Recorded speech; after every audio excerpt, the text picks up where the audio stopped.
அரவிந்தரை ஆன்மீக குருவாக ஏற்றுக்கொண்டு அன்னை 1920ஆம் ஆண்டு ஏப்ரல் 24ஆம் தேதி பிரான்ஸ் நாட்டிலிருந்து புதுச்சேரி மரைன் வீதியில் உள்ள அரவிந்தர் ஆசிரமத்தில் வந்து தங்கி அரவிந்தருடன் ஆன்மீக பணியில் ஈடுபட்டு வந்தார்.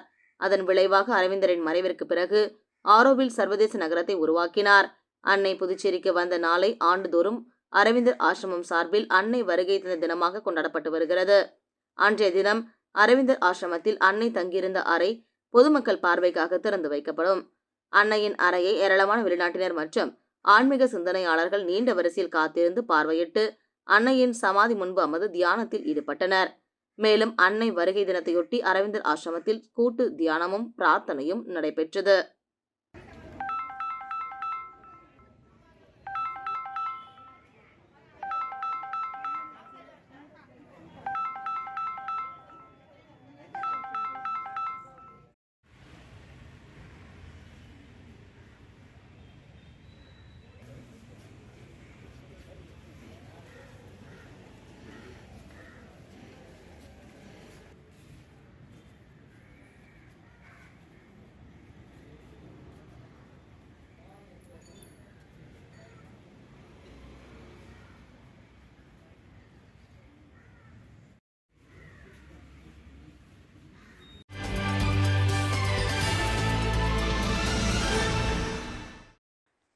புதுச்சேரி நெல்லித்தோப்பு பெரியார் நகர் 12வது குறுக்கு தெருவைச் சேர்ந்தவர் ருத்ரேஷ்.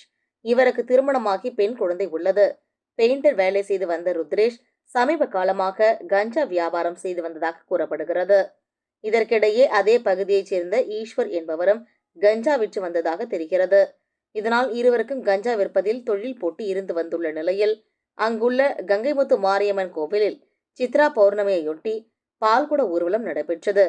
இதில் ருத்ரேஷின் தாய் மற்றும் சகோதரி பால்குடம் எடுத்ததால் அங்கு ருத்ரேஷ் வந்துள்ளார். அப்போது அங்கு 2 மோட்டார் சைக்கிளில் ஈஸ்வர் மற்றும் அவரது கூட்டாளிகள் 6 பேர் வந்துள்ளனர். இதனை கண்டதும் ருத்ரேஷ் அங்கிருந்து தப்ப முயன்ற போது அந்த கும்பல் சுற்றி வளைத்து ருத்ரேஷை வெட்டியதில் ருத்ரேஷ் இரத்த வெள்ளத்தில் சம்பவ இடத்திலேயே உயிரிழந்தார். பின்னர் அந்த கும்பல் இருசக்கர வாகனத்தில் இருந்து தப்பி ஓடிவிட்டது. இதனை அடுத்து உருளையன்பேட்டை போலீசார் கொலை வழக்கு பதிவு செய்து விசாரணை மேற்கொண்டதில் முன்விரோதம் காரணமாக கொலை செய்யப்பட்டதை அறிந்து ருத்ரேஷ் மணியை கொலை செய்த ஈஸ்வர் மற்றும் அவரது நண்பர்களை தேடிய போது ஈஸ்வர், கௌதம் மற்றும் சின்ன அரவிந்த் ஆகியோர் கைது செய்யப்பட்டனர். அவரிடம் இருந்து குற்ற சம்பவத்தின் போது பயன்படுத்தப்பட்ட 3 கத்திகள், 2 மொபைல் போன்கள் மற்றும் ஒரு மோட்டார் சைக்கிள் ஆகியவை கைப்பற்றப்பட்டன. மற்றவர்களை போலீசார் தேடி வருகின்றனர்.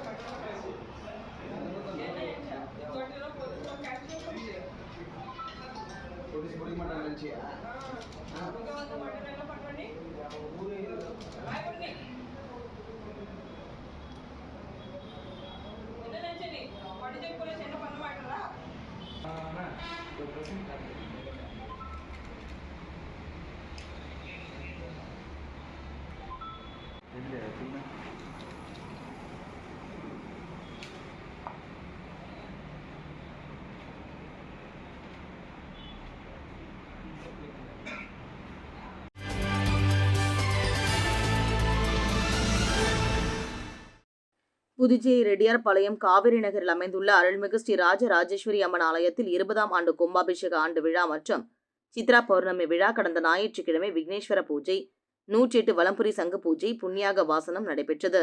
தொடர்ந்து விக்னேஸ்வர பூஜை 2ஆம் கால பூஜை அம்மனுக்கு சிறப்பு அபிஷேகம், கலச புறப்பாடு, கலசாபிஷேகம் நடைபெற்று 108 வலம்புரி சங்கு அபிஷேகத்தை தொடர்ந்து அம்மனுக்கு மகா தீபாராதனையும் காட்டப்பட்டது.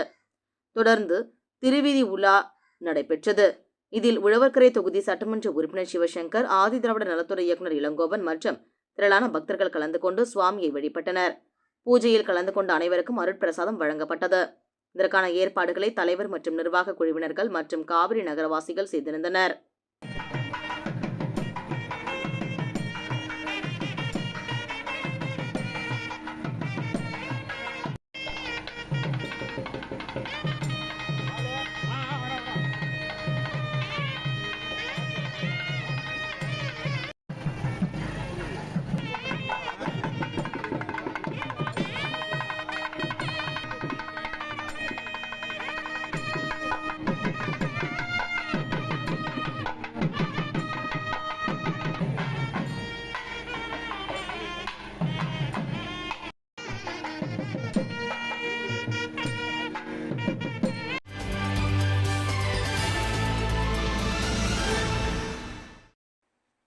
இயக்குனர் ஹரி இயக்கத்தில் விஷால் நடித்த ரத்னம் திரைப்படம் வருகிற 26ஆம் தேதி நாடு முழுவதும் வெளியாக உள்ளது.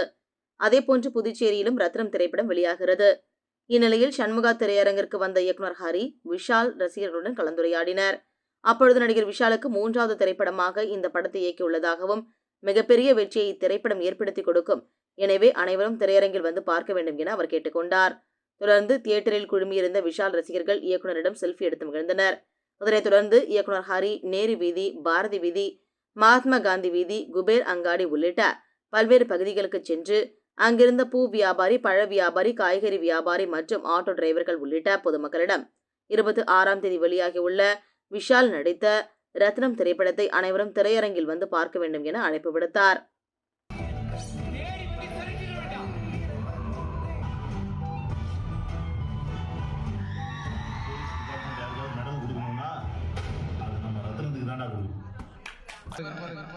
ரோட்ல ஒரு பொண்ணுக்கு பிரச்சனைனா என்ன பண்ணும்?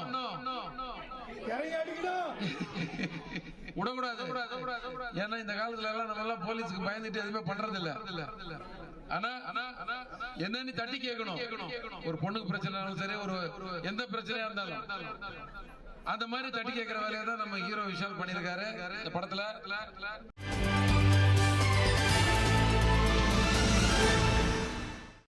உருளையன்பேட்டை உலகநாயகி அம்மன் திருக்கோவிலில் சித்ரா பௌர்ணமியை முன்னிட்டு 108 குத்துவிளக்கு பூஜை நடைபெற்றது. முன்னதாக அம்மனுக்கு சிறப்பு அலங்காரம், தீபாராதனை நடைபெற்றது. இதில் ஏராளமான பெண்கள் கலந்து கொண்டு சுவாமி தரிசனம் செய்தனர். நிகழ்ச்சிக்கான ஏற்பாட்டினை கோவில் அறங்காவலர் குழுவினர் மற்றும் விழா குழுவினர் செய்திருந்தனர். தொடர்ந்து அனைவருக்கும் பிரசாதம் வழங்கப்பட்டது.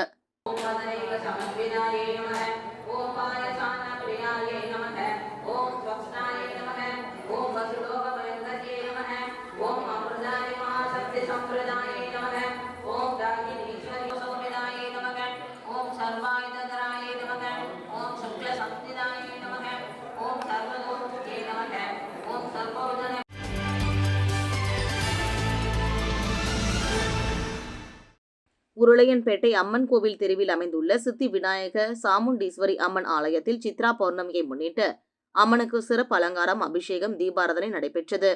விழாவில் ஏராளமான பக்தர்கள் கலந்து கொண்டு சுவாமி தரிசனம் செய்தனர். விழாவில் கலந்து கொண்ட அனைவருக்கும் அருட்பிரசாதம் வழங்கப்பட்டது. நிகழ்ச்சிக்கான ஏற்பாட்டினை கோவில் அறங்காவலர் குழுவினர் செய்திருந்தனர்.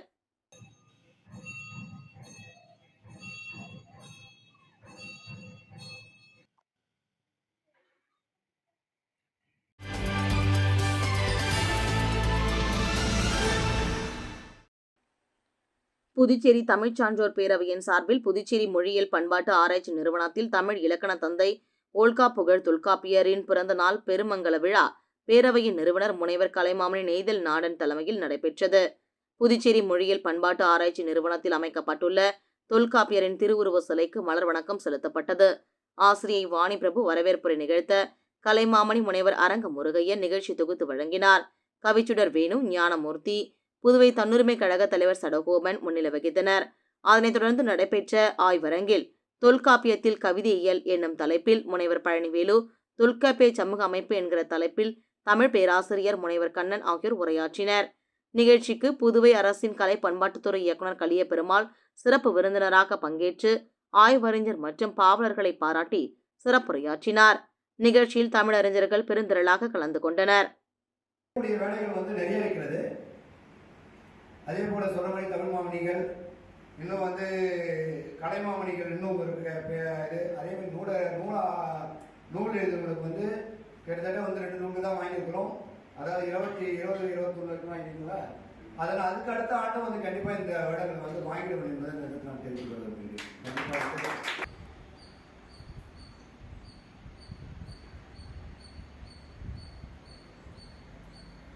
செய்தி வரணும் அல்ல.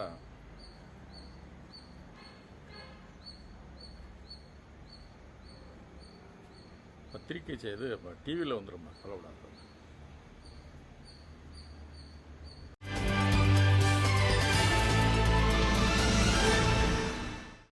சித்ரா பௌர்ணமியை முன்னிட்டு புதுவை ஓங்கார ஆசிரமம் சார்பில் புதுவை கடற்கரை காந்தி திடலில் 53ஆம் ஆண்டு வெட்டவெளி தியான நிகழ்ச்சி நடைபெற்றது.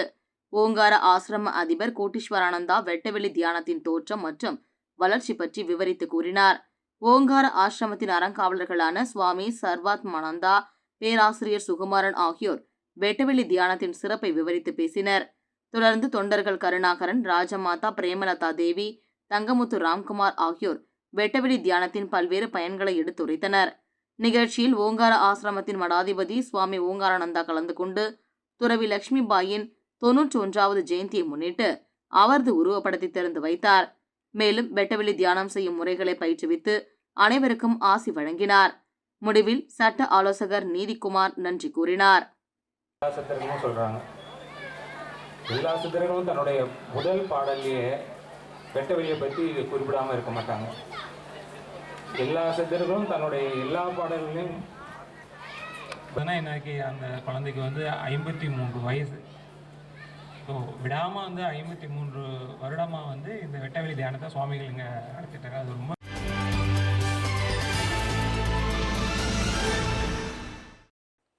திண்டிவனம் வட்டம் ஆவணிப்பூர் கிராமம் ஓம் அர்த்தநாரீஸ்வரி ஆலய 32ஆம் ஆண்டு சித்ரா பௌர்ணமி தீமிதி திருவிழா தேவார பஜனையுடன் ஆரம்பிக்கப்பட்டது.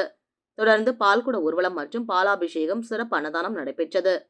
மேலும் விசேஷ கலச பூஜை, வண்ண மலர்கள் கொண்டு அலங்கரிக்கப்பட்ட ஓம் அர்த்தநாரீஸ்வரி கோயில் உட்பிரகாரம் வலம் வந்து தீக்குண்டத்தில் ஓம் அர்த்தநாரீஸ்வரி அம்மனை பக்தர்கள் தங்கள் தோளில் சுமந்து இறங்கினர். நிகழ்ச்சிக்கான ஏற்பாட்டினை ஆவணிப்பூர் ஓம் அர்த்தநாரீஸ்வரர் ஆலய விழா குழுவினர் செய்திருந்தனர்.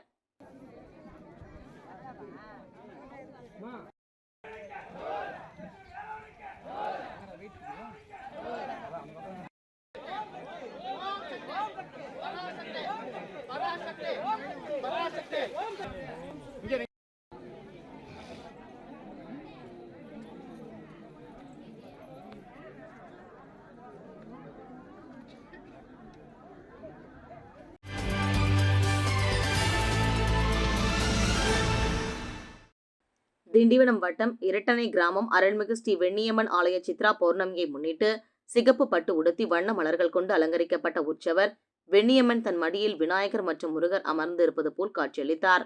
தொடர்ந்து கற்பூர ஆரத்தி காண்பிக்கப்பட்டு சிறிய தேரில் கோயில் உட்பிரகாரம் வலம் வரும் நிகழ்ச்சி நடைபெற்றது. ஊஞ்சலில் காட்சியளித்த வெண்ணியம்மனுக்கு கும்ப தீபம், அடுக்கு தீபம், பஞ்சமுக தீபாரதனை, சத்திரங்கள் கொண்டு சோடச உபசாரம் ஆகியவை காண்பிக்கப்பட்டது.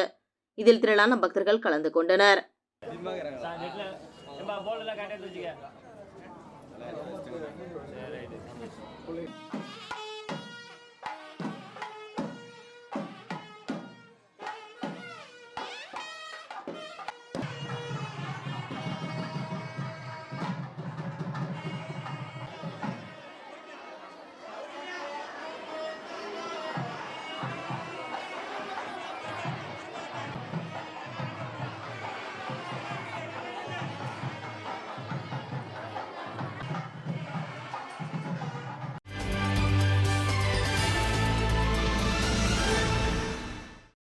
திண்டிவனம் தென்பசியார் அருள்மிகு சுயம்பு ஸ்ரீ நாக அங்காளம்மன் ஆலய 1ஆம் ஆண்டு சித்ரா பௌர்ணமி பெருவிழாவை முன்னிட்டு ஆலய வளாகத்தில் 9 குண்ட யாகசாலை அமைக்கப்பட்டு அதில் பல்வேறு வகையான திரவியங்கள், மூலிகை பொருட்கள், வாசனை பொருட்கள், பட்டு வஸ்திரங்கள், நவதானிய பொருட்கள், தேன், பன்னீர், பால், பழங்கள் ஆகிய பொருட்கள் செலுத்தப்பட்டது. தொடர்ந்து மூலவர் ஸ்ரீ சுயம்பு நாக அங்காளம்மனுக்கு பால், தயிர், பஞ்சாமிரதம், தேன், சந்தனம், பல வகை அபிஷேக பொடிகள் கொண்டு சிறப்பு அபிஷேகம் நடைபெற்றது. தொடர்ந்து மூலவர் சந்தனக்காப்பு அலங்காரத்தில் ரம்யமாக காட்சியளித்தார். மேலும் மூலவர் மற்றும் உற்சவருக்கு மகா தீபாரதனை, பஞ்சமுக தீபாரதனை, கற்பூர ஆரத்தி காண்பிக்கப்பட்டது. தொடர்ந்து மகா ஜோதி ஏற்றப்பட்டு கோயில் உட்பிரகாரம் வந்து விஸ்வரூபம் அங்காளம்மன் முன்பு ஜோதி தரிசனம் நடைபெற்றது. நிகழ்ச்சிக்கான ஏற்பாட்டினை ஸ்ரீ சுயம்பு நாக அங்காளம்மன் ஆலய திருப்பணிக்குழு தலைவரும் நகரமன்ற உறுப்பினருமான ராம்குமார் உள்ளிட்ட கோயில் நிர்வாகிகள் செய்திருந்தனர். இதில் திரளான பக்தர்கள் கலந்து கொண்டு சுவாமி தரிசனம் செய்தனர்.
பொம்மையார்பாளையம் கிராமத்தைச் சேர்ந்த இமானுவேல், முத்தரையர்பாளையத்தைச் சேர்ந்த கலைவதனா இவர்களின் திருமண வரவேற்பு நிகழ்ச்சி நடைபெற்றது.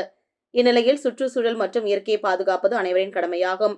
அதற்கு மக்கள் அனைவரும் நெகிழி பைகளை பயன்படுத்தக்கூடாது என்ற நோக்கில் துணி கைப்பைகளை பயன்படுத்துவதன் மூலம் நிலம், நீர் மற்றும் காசு மாற்றுப்படுவதை கட்டுப்படுத்த முடியும் என்பதற்காக வரவேற்பு நிகழ்ச்சியில் முதல்வர் ரங்கசாமி, அமைச்சர் ஏ.கே.டி. ஆறுமுகம், சென்னை உயர்நீதிமன்ற நீதிபதி மற்றும் பலரும் துணி கைப்பைகளை பொதுமக்களுக்கு வழங்கினர். நிகழ்ச்சியில் சுமார் 1500 நபர்களுக்கு துணி பைகள் வழங்கப்பட்டது.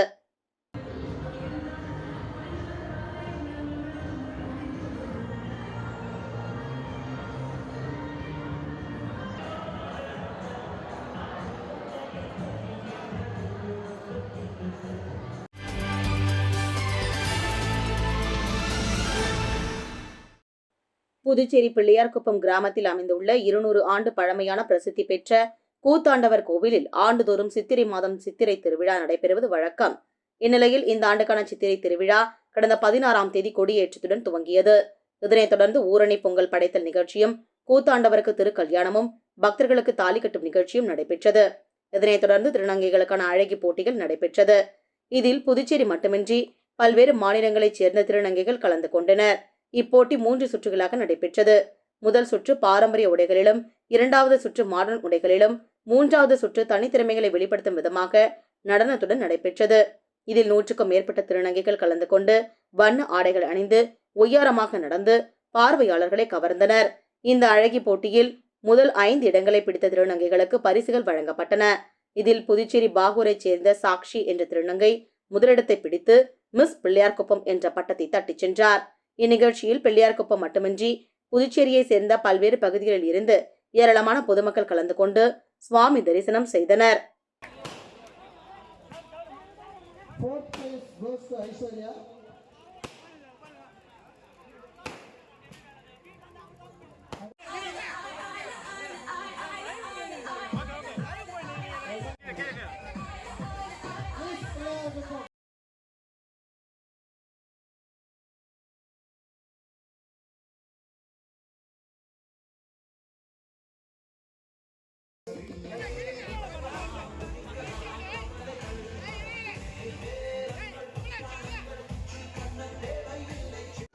பார்த்துட்டு இருப்பாங்கன்னு அதிகமாக எங்கள் அப்பா அம்மா கிட்ட பேசுறதுல அந்த அளவுக்கு டச்சப் இல்லை. ஊர்லேயும் அந்த அளவுக்கு திருநங்கைகளை பற்றி ஒரு புரிதல் கிடையாது. இது மூலயமா ஒரு அழகாக வெளியில் வந்திருக்குன்றது ரொம்ப சந்தோஷமாக இருக்குது. திருநங்கையாக பார்த்தீங்கன்னா சமூகத்தில் ஓரளவுக்கு புரிதல் வந்துடுச்சு, எல்லாருமே ஏற்றுக்கிட்டாங்க. அதுக்கு முக்கிய காரணம் சோஷியல் மீடியாஸ் தான். எல்லாருமே இந்த இன்ஸ்டாகிராம், ஃபேஸ்புக், யூடியூப்னு எங்களை பற்றி நிறைய விஷயங்கள் தொடர்ந்து போட்டுக்கிட்டு இருந்தாலும், ஒரு பக்கம் நெகட்டிவ்ஸாக போட்டிருந்தாலும் ஒரு பக்கம் பாசிட்டிவ் போட்டிருக்காங்க. திருநங்கைகள் எல்லாருமே கல்வி, வேலை வாய்ப்புன்னு எல்லாத்துலேயும் முன்னேறிட்டு வராங்க. அதனால ரொம்ப சந்தோஷமாக தான் நான் ஃபீல் பண்ணுறேன். என்னை பொறுத்த வரைக்கும் திருநங்கைகள் மக்கள்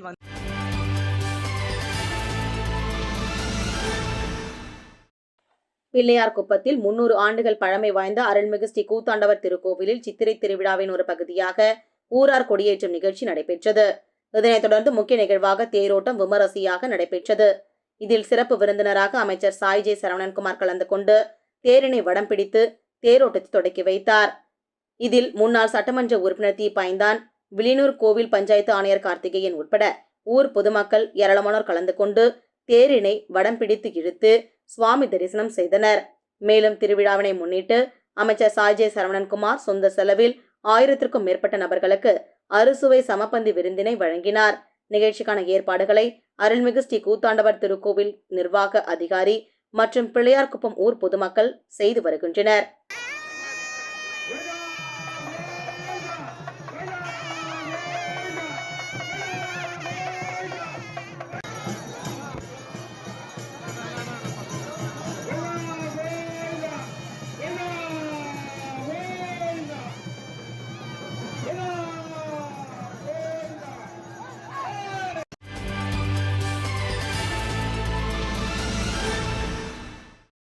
மரக்காணம் அருகே உள்ள ஞானக்கல்மேடு கிராமத்தில் அமைந்துள்ள ஸ்ரீ சுயம்பு பூதகாளி அம்பாள் திருக்கோவிலில் சித்ரா பௌர்ணமியை முன்னிட்டு மகா யாகசாலை பூஜைகள் உபேதாரர் விழுப்புரம் தொகுதி சட்டமன்ற உறுப்பினர் டாக்டர் லட்சுமணன் மகாலட்சுமி குடும்பத்தினர் ஏற்பாட்டில் நடைபெற்றது. இதில் உப்புவேலூர் சீனிவாசன் பட்டரால் சிறப்பு யாகசாலை பூஜைகள் நடைபெற்றது. அதனைத் தொடர்ந்து அம்மனுக்கு பால், தயிர், சந்தனம், இளநீர், பன்னீர், பழங்கள், பஞ்சாமிர்தம், தேன் உள்ளிட்ட பல்வேறு திரவியங்களால் அபிஷேகம் செய்யப்பட்டது. நிகழ்ச்சிக்கான ஏற்பாடுகளை முன்னாள் வானூர் ஒன்றிய பெருந்தலைவர் சிவா தலைமையில் பக்தர்கள் செய்திருந்தனர். இந்நிகழ்ச்சியில் துணைத் தலைவர் புருஷோத்தமன், முன்னாள் தலைமை ஆசிரியர் மங்கையர்கரசி, அருள்மிகு ஸ்ரீ சுயம்பு பூத காளியம்பாள் திருக்கோவில் மகளிர் சேவை குழுவினர் உட்பட பொதுமக்கள் கலந்து கொண்டனர். இதனைத் தொடர்ந்து விழாவில் கலந்து கொண்ட பக்தர்கள் அனைவருக்கும் அன்னதானம் வழங்கப்பட்டது.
ஆரியாங்குப்பம் பழைய பூரணக்குப்பம் வீதி புதுக்குளம் பகுதியைச் சேர்ந்தவர் ஆனந்த்.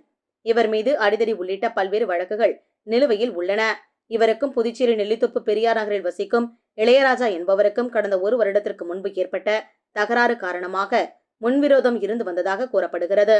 இந்நிலையில் சம்பவத்தன்று அரியாங்குப்பம் மணவெளி பகுதியில் உள்ள சாராய கடையில் அலெக்சாண்டர் சென்றுள்ளார்.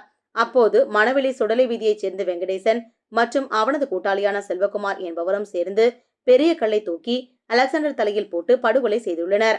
இது பற்றிய தகவல் அறிந்த அரியாங்குப்பம் போலீசார் சம்பவ இடத்திற்கு விரைந்து சென்று விசாரணை நடத்தியதில் வெங்கடேசன் அவனது கூட்டாளியான செல்வகுமாருடன் சேர்ந்து கொலை செய்தது தெரியவந்ததை அடுத்து அவனது வீட்டிற்கு சென்று சுற்றி வளைத்து கைது செய்து காவல் நிலையத்திற்கு அழைத்து வந்து விசாரணை நடத்தியதில் ரவுடி இளையராஜாவின் தூண்டுதலின் பேரில் அலெக்சாண்டரை கொலை செய்ததை ஒப்புக்கொண்டனர்.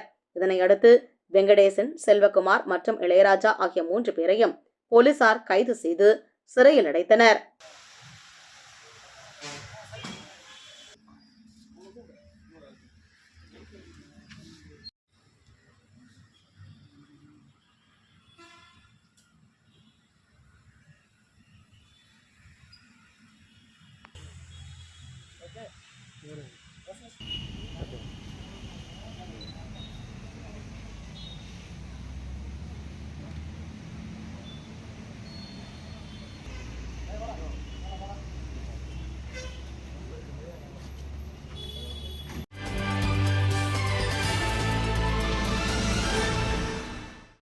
அரியாங்குப்பம் செடிலாடும் செங்கழுநீர் மாரியம்மன் தேவஸ்தானத்தில் புதிய தேர் செய்யும் பணி நடைபெற்று வருகிறது.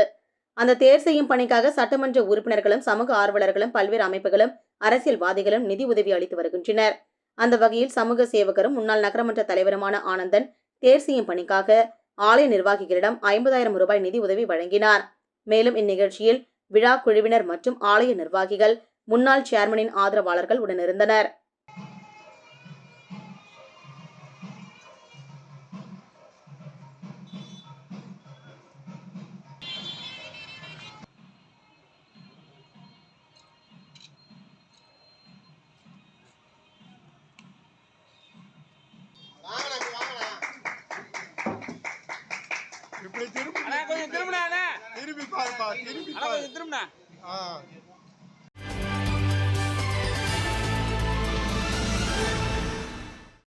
அரியாங்குப்பம் கொங்கின் சின்ன வீராம்பட்டினம் கிராமத்தில் எழுந்தருளியிருக்கும் ஸ்ரீ பால விநாயகர், ஸ்ரீ பாலமுருகர், ஸ்ரீ நவசக்த நாயகி, பாதாள வீரபத்திர காளியம்மன் ஆலய கும்பாபிஷேக விழா நிறைவுற்று மண்டல பூஜை விழா தொடங்கிய நிலையில் விளக்கு பூஜை நடைபெற்றது. தொடர்ந்து அம்மனுக்கு பால் சார்கை வார்த்த நிகழ்ச்சி நிறைவுற்று ஆலயத்தில் தனி சந்நிதி பெற்று அமைந்திருக்கும் பாவாடை ராயனுக்கு கும்பம் படையலிடும் நிகழ்ச்சி நடைபெற்றது. முன்னதாக மங்கள இசையுடன் தொடங்கிய நிகழ்ச்சியில் வீரபத்திர காளி அம்மனுக்கு அபிஷேகம், ஆராதனைகள் செய்து பாவாடை ராயனுக்கு சிறப்பு அலங்காரம் செய்து பம்பை உடுக்கை வர்ணிப்புடன் கும்பசோறு படையலிட்டு மகா தீபாராதனை காண்பிக்கப்பட்டது. தொடர்ந்து பக்தர்களுக்கு அருட்பிரசாதமும் கும்பசோறும் அன்னதானமும் வழங்கப்பட்டது. இதற்கான ஏற்பாடுகளை பாவாடை ராசு, பாக்கியவதி குடும்பத்தினர் மற்றும் பக்தர்கள் செய்திருந்தனர்.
நேயம் செய்திகளை உடனுக்குடன் தெரிந்து கொள்ள நேயம் நியூஸ் யூடியூப் சேனலை சப்ஸ்கிரைப் பண்ணவும் மற்றும் பெல் ஐகானை கிளிக் செய்யவும்.